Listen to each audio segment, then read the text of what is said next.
My team said you'll never be seen standing behind the podium. Kia ora tātou. Lesson to self, don't wear a dress where you can't clip a microphone on. So excuse me because I am going to stand behind the podium. It also means that I can kind of refer to my notes, because one of the things I do is I get a little bit passionate about this subject and I waffle on and go down little rabbit holes. So I'm trying to keep myself structured. I am delighted to be here today with all of my Auckland team, which makes me really nervous, actually. The rest of you, I'm fine, but this amazing team in the front here, they apparently requested the front tables so that they could wave and apparently score me at the end. So here we go. Look, I want to spend about 5 minutes giving you a little bit of a taste of who Contact is, because some of you may not know. If you're not, I could do a hands up. Anyone a Contact Energy customer? Oh, thank you. We appreciate it. I want to just do a little bit of a journey on who we are and how we're made up. And the reason for that is to help you understand the context that we are in terms of both our growth journey and some of the impact that when you're trying to grow at the pace that we're growing at, some of the things that come out in leadership, capability and capacity. So Contact was set up and listed back in the 1990s, actually, from what used to be government-owned generation assets. We have hydro in the South Island and gas and geothermal in the North Island. We have a bit of a competitive advantage over our other industry colleagues because we're the only what we call gentailer, so generator and retailer, that has no government ownership. The other four organisations have 51% government ownership, which does allow us, without that, to be able to raise capital and grow without the dilution that happens if you do that from a major shareholder. So we have some of the most incredible geothermal resources in New Zealand and some of the most experienced, clever geothermal experts working at Contact. In fact, little stat I learnt the other day, there are 3 books that were written in the world on geothermal development, and the authors of 2 of them work for us. So we are, really lucky that we have some incredible expertise, which I'll talk a little bit about how that comes to light sometimes. We have 11 generation sites across the Motu. We have 63,000 shareholders, 1,064 debt providers, very important, about 1,100-ish employees. If you're anything like us, sometimes your systems make it hard to count exactly how many we have. And we have 532,000 customers, and it's growing because actually it's about nearly 600,000. So a pretty amazing organisation. I'm going to skip through quite a lot of these. We have a really diversified and resilient portfolio of generation assets. And the reason that's important is because in May 2021, we launched our strategy, which we call Contact 26, with a real clear purpose that as an organisation we want to lead the decarbonisation of New Zealand, and that is not just leading the decarbonisation of the electricity sector, but actually of Aotearoa New Zealand. We have a purpose which is about building a better New Zealand, and we are all really passionate that we want to leave this country in a better place as we bring forward the new generation of people. So we work with energy users to support their transition to electrified processes. So we work really hard with organisations like New Zealand Dairy, New Zealand Steel to help them to decarbonise their organisations as well. We're really focused on growing our renewable development. So as part of our strategy, we do have thermal assets, and the reality is for Aotearoa New Zealand, they will need to stay there for some time. We are committed to make sure that we keep the beer cold in the fridge and the houses warm for New Zealanders. And so the reality is there are times when you can't be 100% renewable and you need thermal assets. To enable our strategy, we've been investing in some sustainability expertise and performance. We're doing a lot of operational improvements, digitisation and new ways of working. So we're not leaving much stone unturned in our attempt to decarbonise Aotearoa. And in that we want to be a good employer. We aspire to be the most sought after workplace in Aotearoa, New Zealand. We want to be a great neighbour. We need, obviously, to look after our shareholders and our customers. So it's always a challenge as you're developing a strategy and deciding what your priorities are, is to determine, is the right thing to do for the environment? Is it the right thing to do for your customers, for your shareholders, for your people? And it's always, kind of one of those conversations as a leadership team we often have about which thing is the most important for us. I'm just going to just quickly, we have 3 big growth projects going on at the moment. So we are currently building a geothermal plant in Tauhara, just out of Taupo, and we are also building another plant which we call Te Huka 3. And we have, if any of you drive from Auckland to Taupō and you go over that bridge over State Highway 1 and you see all those pipes down on the left-hand side and you think, what on earth is that? That is our Wairakei A and B station. And all of our people who work for Contact in Taupō are based there. That is a 60-year-old plant that is definitely nearing its end of life. And so we also we're going to our board for FID approval to replace that plant with more renewable and newer geothermal assets. So pretty exciting organisation to be in, and I think from an HR perspective in particular, really exciting to be in an organisation that's growing. I'm just going to jump quickly through because the other part of our organisation is our retail business. And we, as I said, we're one of those organisations you will often heard called a gentailer. So we generate and we retail as well. And the retail business is really important to us. We not only provide electricity to our customers, but we also provide broadband, and most recently we have launched Contact Mobile. And so what that does in terms of our strategy is that we all know, in previous to Contact, I used to work at Vodafone, we know that if you have multiple adjacencies on your account, so you have electricity and broadband and mobile and gas if you have gas, that the process to move from one provider to another becomes more painful, and so our customers therefore tend to be more what we call sticky and stay around with us for longer. It also helps us as an organisation to feel that we can really help own the home, so that we can, for our customers, allow people on their mobile devices to find out what's the cheapest time in the day for them to charge their electric vehicles, or to run the dishwasher, or to run the bath for the kids, etc. You can actually start to, over time, you'll be able to start to transition your power usage depending on when you can buy the cheapest electricity. So, little snapshot through. Let me just talk a little bit about our leadership journey. As I said, when you're an organisation that's growing at the rate that we are growing, in areas that we've never really had expertise either, so we're very good in geothermal and we're very good in hydro, but we're also embarking on wind and solar. It's not an expertise we have in-house, and so we are learning to stop thinking we are the best at everything and know how to do everything, and actually realise that you're better to partner with organisations who have that expertise. So we're doing some more of that.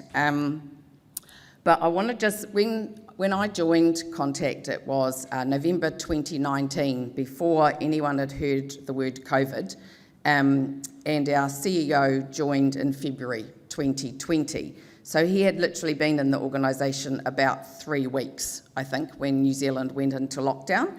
He and I were both brand new to the organisation. We have people at Contact who have worked for 50 years for the organisation, as well as people who are quite new. And when you are coming in and you're trying to establish yourself into an organisation and you never actually get to see anyone, it created a lot of challenges for us.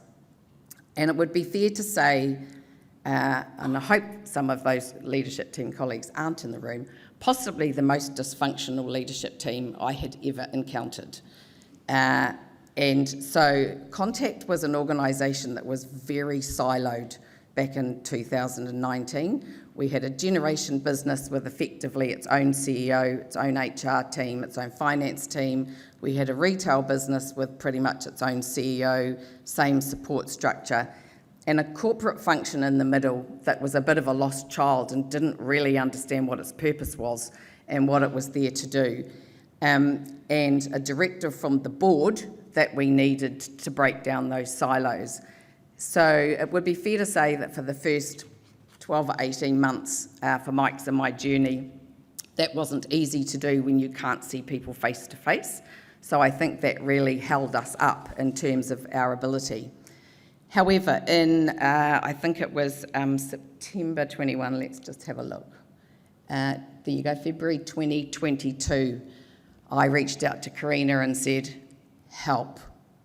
This team is really struggling, and look, the reality is all really, really good, smart people, but they were all interested in their own piece of Contact, and they weren't working as a really high-performing team. So some of the behaviour you could see was less than constructive. But interestingly, when you look at this, the intent was actually pretty constructive, but the way it was coming out, and that's the kind of range. For those of you, I apologise, who don't understand the circumplex, I am not going to try and explain it to you. I have some knowledge. But the reality was it wasn't the felt impact. Now, this group here were the leadership team, really, at the time. So pretty small group. And for my own personal insight, when I did my LSI, and I then looked at my LSI 2 from the various groups, I think I remember saying to Karina, oh my God, if that is me, I don't even like that person. I never want to be that person. And yet the leadership team were definitely seeing something that I was pretty embarrassed about, actually. But helping me by coaching me through that was able to understand what was driving me to react in the certain ways that I was doing. This was a really dysfunctional team, and they would have a talk fest and never make decisions. So I think I then just became this, well, we're just going to do this and we just need to crack on with it and get out of my way. And, you know, that's not exactly the right way to lead the organisation. This is our latest. We've got so this is the same bigger group, so the leadership team plus other people in the organisation that we've taken LSI through on their journey, and we're seeing some improvements, so that's great.